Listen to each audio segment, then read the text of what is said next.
How y'all doing? This one's probably going to be pretty short. I'm just going to gush over this knife because I absolutely freaking love it. But yeah, here we go. This is another Nexus. This one's the 6-inch boating knife, as you can see. It's in Carpenter BD1N steel. For most of their knives, they do say their Rockwell hardness is 63, which I don't know. I don't necessarily know if anybody's tested that or anything. But I do know from a fair amount of experience that flexible boning and fillet knives are generally a little less hard than their rigid counterparts. So there you go. But everything else about this thing is absolutely fantastic. You got polished G10 here. Actually looks pretty darn nice with the patterning that's going on there. Kind of reminds me almost of like silicone baking mats where they got the fiberglass kind of impregnated. That's what right around here reminds me of. But yeah, you got 3 rivets on here. While there's no real feelable edges, they do raise up a little bit higher than the G10 itself.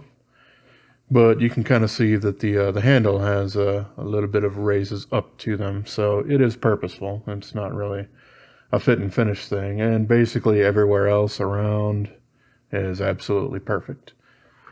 So yeah, I really like this guy. This thing's become a real workhorse for me.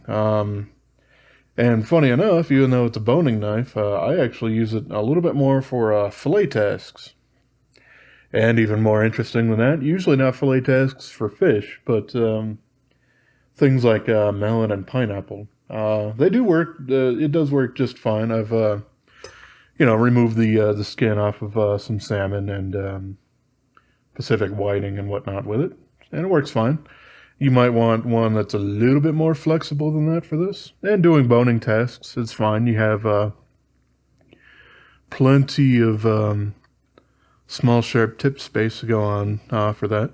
Speaking of which, the reason why it's actually down here is because it's just starting to go a little bit dull on me. So yeah, and I've used kitchen steel on this a few times, and it does help. So that kind of does prove my point a little bit of this not really being a full 63 on the Rockwell hardness, because at that point I think that kitchen steel would do a lot more damage than it would repair the edge. It would just chip it right off. So, yeah, and to me, I think that's a good thing. But, yeah, I think they just kind of had that blanket statement on all of their knives and then didn't really think about this one in particular. But, yeah, I really do like the shape of it. I like that I can actually get a pinch grip on this boning knife, which if I, am working towards the end of the board, it's much more comfortable for me to have a pinch grip to get kind of close down there to be able to fillet things off. But yeah, this thing is certainly one of the more used knives that I have in my normal kitchen set upstairs. Like I said, I do break down a lot of pineapples and melons and whatnot. Fruit's good. I like fruit. So there you go.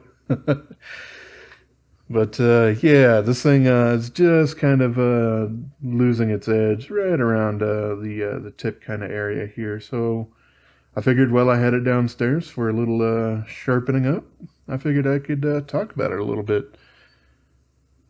There's not a whole lot more to say. I mean, it's a little handle heavy, where it kind of bounces around the first rivet here instead of up by the bolster. But you'd kind of imagine that not every knife needs to be balanced at the bolster. It really depends on exactly what you're doing with it. For doing heel cuts, like with a chef's knife, you kind of do want that balance there. But here, it doesn't really matter all that much. And, a lot of people do kind of do a lot of different grips when it comes to a boning knife. My favorite is still a pinch grip because I have a lot more control over exactly where it is. But a lot of people will use the finger on there, which I guess is a little bit more Japanese in style. I kind of like Alton Brown kind of refer to this as the accuser grip because you're always pointing at something with it. But I've also seen some people kind of choke back, kind of loop around the end there to be able to get what they feel is a little bit more power out of that tip cut, which, hey, I guess if the knife is really sharp, you probably don't need, but there you go. So yeah, this is the Nexus 6-inch boning knife in Carpenter's BD1N steel. Absolutely fantastic. And yeah, I didn't cut myself, but I did nuke myself on the edge here when I was choking back just a second ago, in case anybody saw that. So generally, I'm pretty careful with my knives, but yeah, that got away from me a little bit there. Oh well. All right. Well, this was a super short one, as I said. I just wanted to gush over this thing for a little bit. So yeah, as always, I appreciate y'all for watching, and have yourself a wonderful rest of your day, yo.